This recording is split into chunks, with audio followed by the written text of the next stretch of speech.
It's definitely a very complex relationship. The basis for the normalization was that because we have a disputed border, the entirety of the border, which is almost 3,500 kilometers, is disputed. What happened in 2020 was that in violation of multiple agreements, the Chinese actually moved a very large number of troops to the line of actual control. The issue for us is,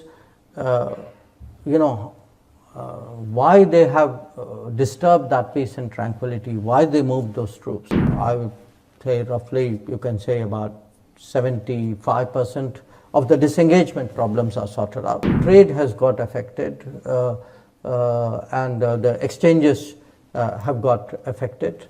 So it is not normal, I mean, to put it very politely. Any radical shift or change or presence in the Indian Ocean is something we will take into our security calculus. Of course, one key question is about the relationship between India and China.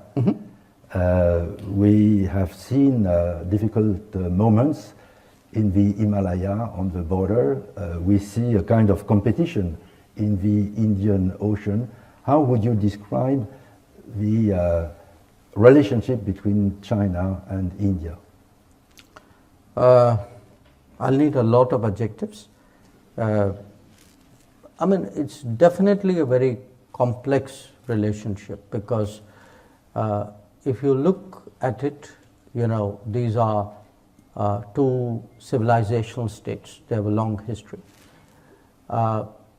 They are also states who at various points of time in history were very big in the global economy, in the global society. They had bad periods in their history. Both of them are reviving, are rejuvenating in a way. And also as civilizational societies, they are, their borders, their identity, their interests, these are getting more sharply defined, which happens in a more modern age. And they are the only two countries which have a population of more than 1 billion. And what happens normally when any country rises is it has ripple impact on the neighborhood. Now these two countries also have the singular honor of being each other's neighbors. So each one's rise has a ripple impact. They have a common neighborhood as well, and they are neighbors to each other.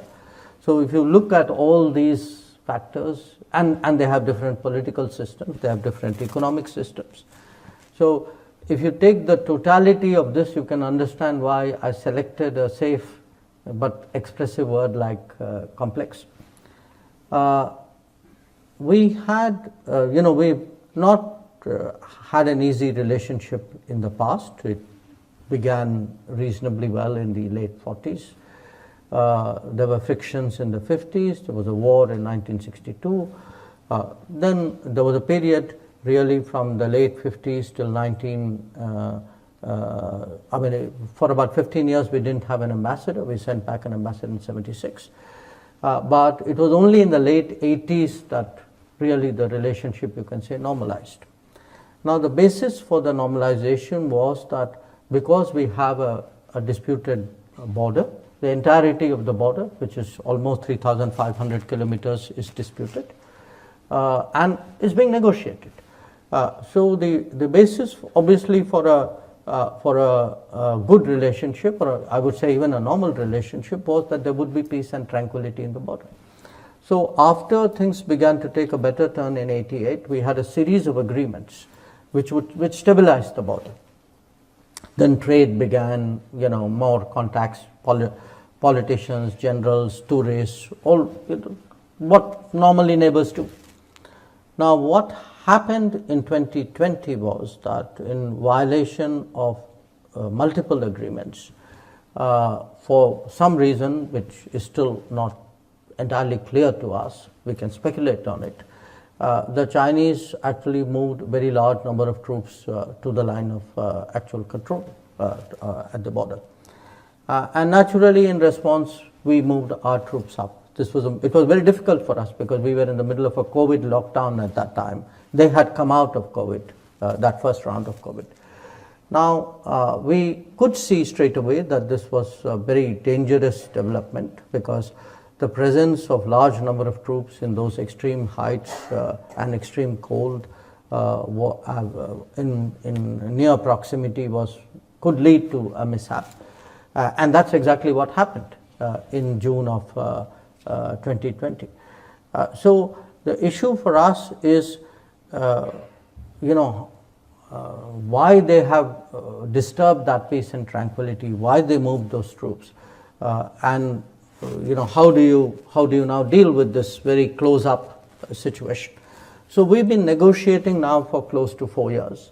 And the first step of that is what we call disengagement, which is that their troops go back to their normal operating bases and our troops go back to our normal operating bases. And where required, we have an arrangement about patrolling, because both of us patrol regularly in that border, because as I said, it's not a legally delineated border. Those negotiations are going on. We made some progress. I would say roughly, you can say about 75% of the disengagement problems are sorted out. We still have some things to do. But there's a bigger issue that, if both of us have brought forces close up, and in that sense, there's the level of militarization of the border has increased. How does one deal with it? I think we have to deal with it. But in the meanwhile, after the clash, it has affected actually the entirety of the relationship, because you can't have violence on the border and then say the rest of the relationship is insulated from it. So trade has got affected, and the exchanges have got affected.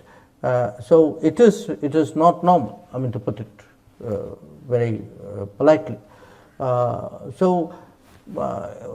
We hope that if there is a solution to the disengagement and there is a return to peace and tranquility, then we can look at other possibilities.